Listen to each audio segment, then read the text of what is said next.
Welcome back to my channel, and may we go together with this discussion. In my last presentation, we were talking about how to make money in the market regardless of the direction the market takes.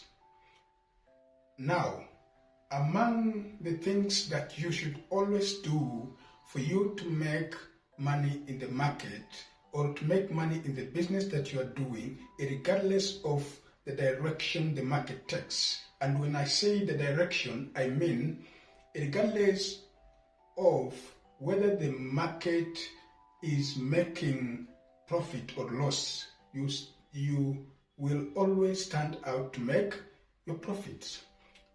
Number one of the things to do is to always have a business plan.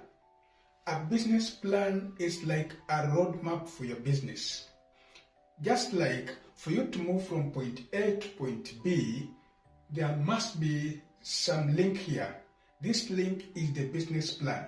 It will always give you a trajectory of where you want to go. And it will give you an overview of the things you need to go with for you to reach your desired destination. So, for a business plan, it will tell you of the financial preparations you need to put in place for you to take your business from point A to point B. It will now prepare you the things you need to do. What you need to do to score your objective. Those things that you do to score your objective are the things that will make you to make money in the market, whether the whole market or industry is making profits or losses.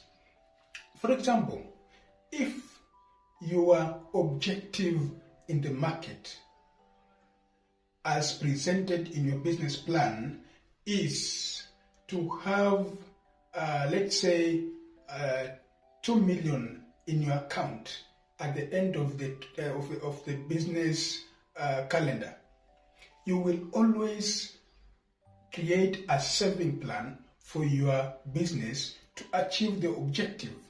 So that means that in the long run, if you happen to face any uncertainty in your business, you will be having enough financial reserves in your account that will take care of any anomalies in the market. In that case, you will have cushioned your business from any failures from the market forces, so that it will not crash down, as opposed to what other businesses who will not have a good plan to take them through any turbulent in the market. So for you to very well score through any situation or any anomaly in the market, always remember to have a good business plan and endeavor to stick to it.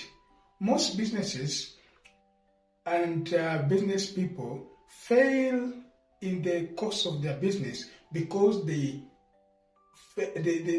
want to divert from their initial plan. From this, you can see there is a straight line that is connecting point A to B. That is the initial plan. You will get some business people will now reach a certain level and they want to twist this plan to come here, then join here later. When you do this, you will always have challenges in the market and you will find problems achieving your objective. Second tool to use to reduce the risk of making losses in the market is financial literacy. Now, financial literacy is the application of financial skills. Now, among the financial skills that an individual can have is being able to prepare budgets, being able to interpret financial statements or the personal financial management. Now, take a scenario of this kind. You want to invest in shares. You cannot just decide to invest in shares by looking at the technical analysis of that class of shares. By technical analysis, I mean, don't just invest in shares because you've seen that a certain stock is doing well in the stock exchange by virtue of looking at its price level. There are some stocks that have a very good trend in their prices, but fundamentally they are not good stocks.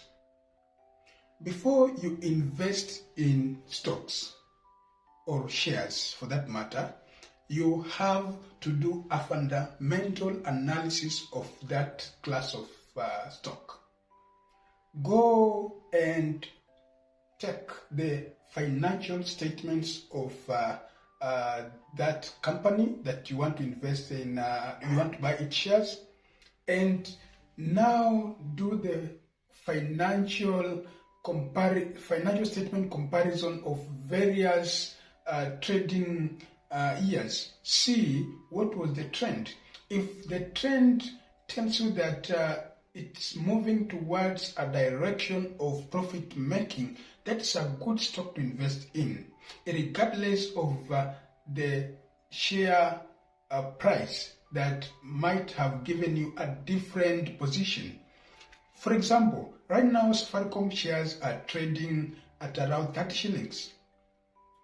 In comparison of the past 12 months, the highest it went, it was around 45 shillings. The downward trend of the Safaricom share does not mean that Safaricom is a bad company. If you now do a fundamental analysis of the financial statements of Safaricom, you'll get that Safaricom is a very good company to invest in.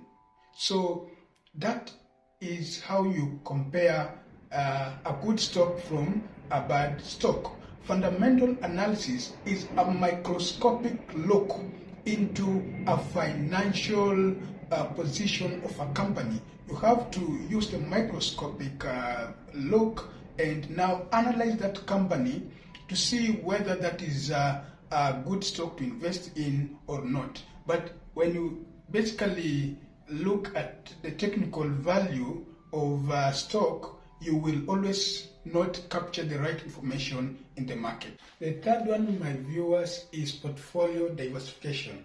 Just like the saying goes, do not put all your eggs in the same basket. You have to put your investment in various forms so that if one form makes losses, the other form might make profits. In the long run, the effect will cancel out. So you will not lose your investments because the sources of cash flows are from various forms of investments. For example, you can put some of your investments in real estate while you put others in shares. So when real estate makes losses, the investment in shares might make profit. When you combine these two investments, the returns from these two investments together, the aggregate value may give you a positive figure, which means you will not make losses from the combination of the two investments. So that means that diversification also is a measure of reducing risk of losses in the market. The fourth and last category of our discussion today is through insurance. Now, when you have a business and you know that there are potential risks that might interfere with the day-to-day running of your business, you have to insure it. Insurance will make sure that any potential risk that is suffered by your business is compensated back to you, and you will be reinstated back to the initial position you were before the risk occurs. So when you can follow the four things we've discussed to deter risk or reduce risk of losses in your business, you are likely to make money or make profits in the market while others are making losses. My viewers, for today, that is all I have for you. May you continue staying on this channel so that we discuss more on matters business. Thank you, and subscribe to my channel for more updates. Thank you so much.